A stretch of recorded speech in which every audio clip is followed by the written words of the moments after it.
especially as a tool for liberation, but also as a way to represent your art. And maybe we can start here, and then after that, it'll be people jumping in anytime they want. But let's go with you guys. It's important to have a rich fantasy life. As African Americans, we have these weird counter narratives that have had to exist that run counter to the official narrative. That's just the way it has to be.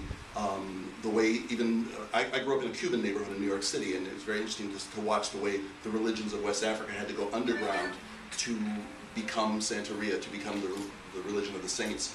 But that counter narrative that is so crucial to being Black in America, carrying this second identity, this other thing, being able to work in the comics medium, that kind of, the permission comic books have, you can draw anything. There is no budget for special effects. It's all what you can decide to create. So you can take your characters and turn them inside out and make them wear their counter narratives on the outside. This is one of the only media where you can do that, and of course we can do that with just a pencil and paper. We don't need $100 million. As a screenwriter who has had some frustration trying to sell $100 million movies, that's incredibly liberating, and it's lovely to work in a space of fantasy all the time. I've sort of lost touch with reality. I think fantasy is important for everybody, especially for people of color. It brings us to our humanity to dream and to say what our dreams are through imagining maybe very huge supernatural events around ourselves. I think it provides people with another way to see our inner lives, and I think that's important. And if you're an artist and you're able to do that, you can encourage other people to do the same. Yeah, so I've been writing about and talking to a lot of Black women who create comics, who work in the realm of fantasy. We like to call it Afro-phantasmagoria, which is a mixture of sci-fi, Afrofuturist, fantasy literature, and the whole idea of fantasy and magic as a space to reimagine gender, to reimagine race relations and politics, I think can be really powerful, especially when you're in an environment where the world is not necessarily how you would like it to be. So to have the opportunity to dream a new world through the form of comics and fantasy, in this form, Afro-phantasmagoria, I think is very powerful.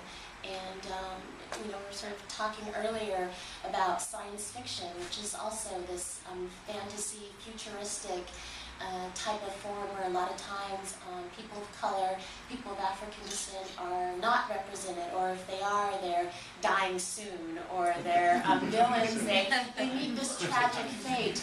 But to be able to create new narratives that imagine something different for us, I think is absolutely essential. And I think through that imagining and reimagining, it can act as somewhat of a template for a new set of relations and ways to interact with each other and ways of being, imagining new identities through fantasy and magic, I think is very powerful. I agree.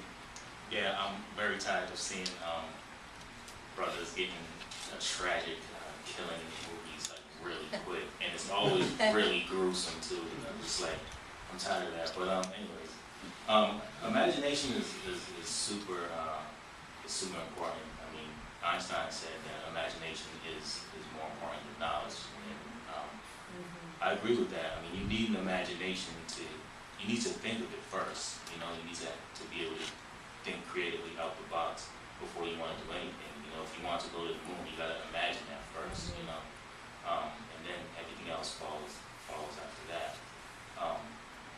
Yeah, so I mean, I can tell you a quick story about when we was developing Blokhedz and trying to get it published by one of the major comic book companies. There's only two, so you guys can figure out which one it was.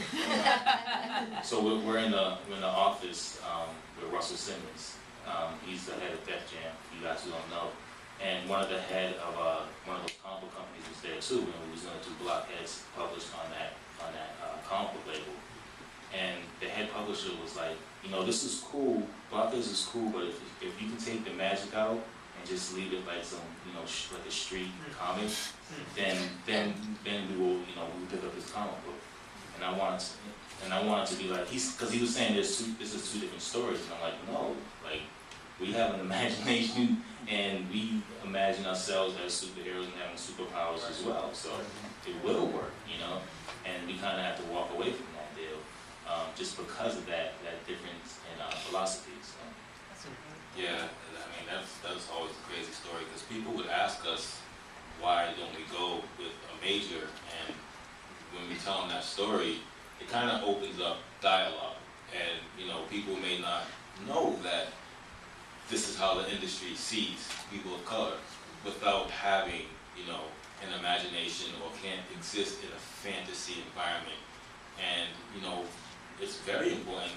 Imagination, you know, solves problems. If you can't imagine the solution, then how could you fix a problem, you know?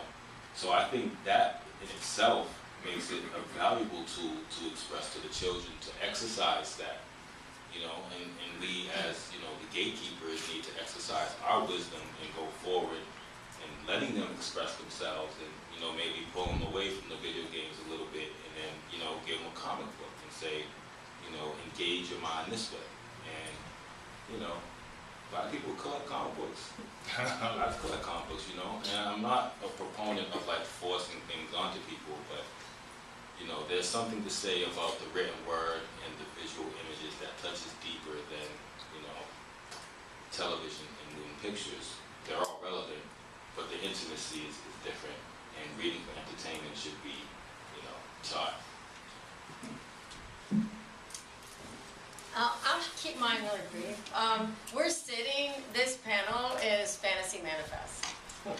So, and so I think for me that question is very powerful, because the imagination is the only place that can't be policed. And so for me it is the only site of freedom that, you know, allows me to remind myself on a daily basis that I make manifest what I dream. And there might be obstacles, and that's why these characters are so important, because they show us that the obstacles that are in our path, no matter how fantastical, how big, there's opportunities to triumph. And so the spirit of play, to me, that's inherent in fantasy is something that we all need more of. So go comics.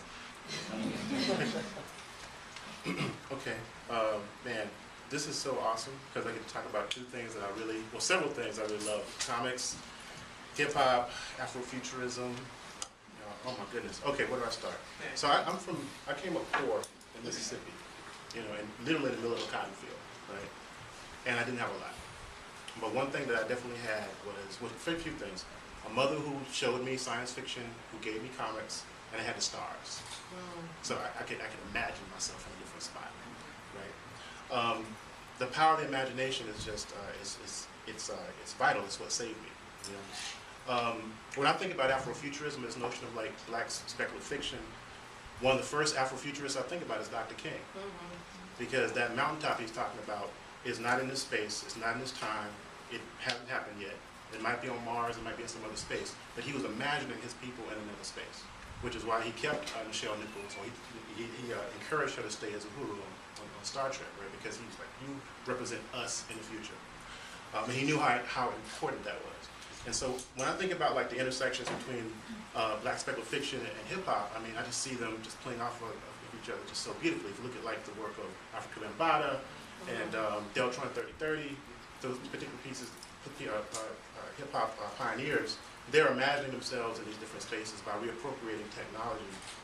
And so one of my favorite, and I'm gonna stop talking a second, one of my favorite Afrofuturist songs of recent years is Lupe Fiasco's All Black Everything, because he's actually reimagining through his voice, just like black. He's actually using nomo to a certain degree, speaking things into existence. Because when you talk about the concept of nomo, you're not just talking about text.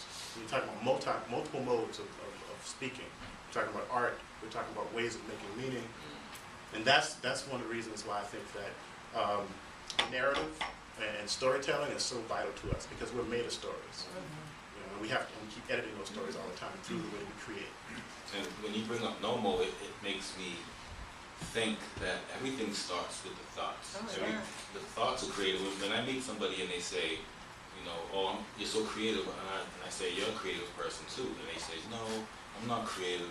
And I know what they're saying, but in actuality, I believe we're all creative people because your thoughts are creations, you know, and it's how you manifest your reality. So that sends the idea of imagination home, because what you imagine, you can manifest into reality.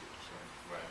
I think that's why it's important to have different types of stories, because I believe storytelling is the most powerful form of teaching somebody. You know, because when kids watch television, they learn certain things. You know, it's easier for them to relate to a television show that has song and dance as opposed to a teacher just standing in the middle of the classroom. You know, so storytelling is the most powerful tool to teach the younger kids. You know. Well, so I only have 3 more questions.